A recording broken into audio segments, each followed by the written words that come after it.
Hi there. Welcome to Daily Manna.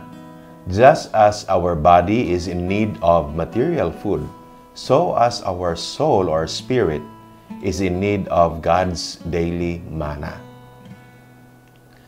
One morning, my wife and I went to a drugstore to buy some medicines for our children.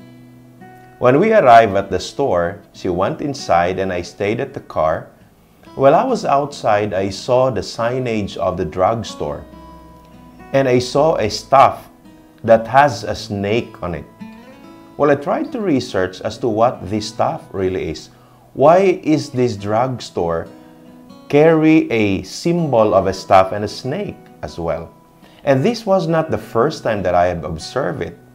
There were several moments where I went to a hospital and the hospital also had a symbol like that in its logo. So what is this really about? I tried to find out the origin of such kind of symbol. And I learned that there are two kinds of it that is popularized in the medical field during our time. One of those is the caduceus. Caduceus originates from the Greek mythology that God called Hermes. He brings a staff with him with two snakes in it. However, the meaning of that staff, as far as Hermes is concerned, is not related to the medical field. So we're left with the other one, which is Aesculapius. This staff came from a god whose name was Aesculapius. Aesculapius is the son of Apollos, and Apollos is the god of healing for the Greek mythology. So if you think about this, this has a mythological origin. When we say myth, it's not real. However, the Greek Empire existed quite later already if you compare it with the history of Israel. This time, let me read to you a portion of the book of Numbers in chapter 21, verses 6 up to verse 9. I'll read from the NASB 1995.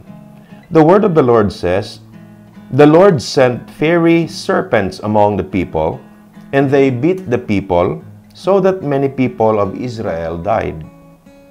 So the people came to Moses and said, 'We have sinned because we have spoken against the Lord, and you intercede with the Lord that he may remove the serpent from us.' And Moses interceded for the people. Then the Lord said to Moses, 'Make a fiery serpent and set it on a standard. And it shall come about that everyone who is bitten, when he looks at it, he will live.' And Moses made a bronze serpent and set it on the standard. And it came about that if a serpent bit any man, when he looked at the bronze serpent, he lived." Well, the people of Israel back then just came from Kadesh Barnea.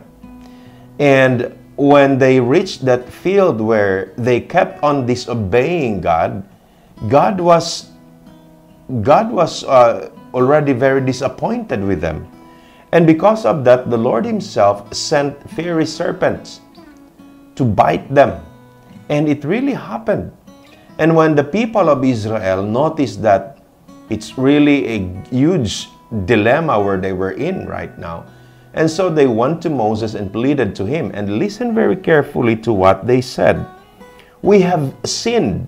So there is a remorse now of their wrong action before God, and there is an admission that they have committed a mistake. "We have sinned because we have spoken against the Lord and you." And here is the request. "Intercede with the Lord that he may remove the serpents from us."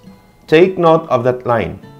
Intercede that he may remove the serpents from us. But what was God's answer? Then the Lord said to Moses, "Make a fiery serpent and set it on a standard. And it shall come about that everyone who is bitten, when he looks at it, he will live." What was the request of the people? Intercede to the Lord that He may remove the serpents. Did God answer it the way they asked for it?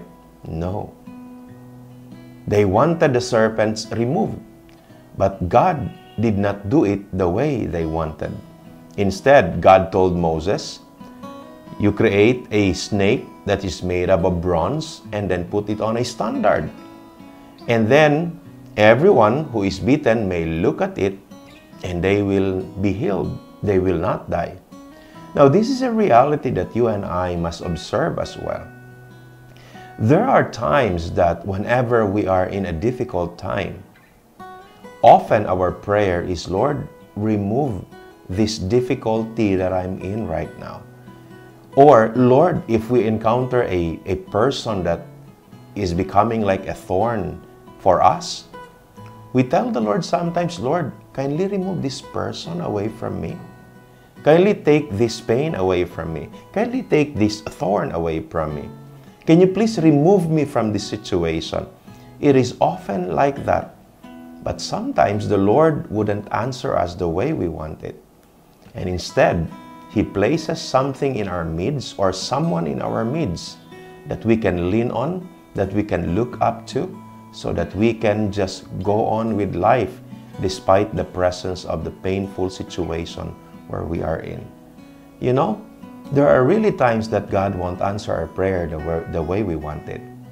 But rest assured, if God does not remove the very reason for your pain, if God does not remove the very reason for your conundrum, take note that He will put something in your life or someone.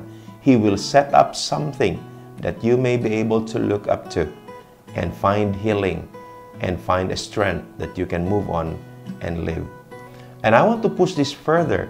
If you look at the New Testament text, Jesus Himself claimed to be this symbol that as the snake that is made up of bronze was raised in the midst of the camp of the Israelites, and when they look at it, they'll find healing and they'll find life. In the New Testament, Jesus said, just as how the Israelites found life and healing in that bronze serpent, when he is lifted up, when he was there hanging on the cross and the cross stood up before all humanity, everyone who looks at Him will find healing and will find life eternal. And I am praying that as we go through the adversities of life, we will keep on looking at Jesus and find healing and find fulfillment in Him alone. God bless you all.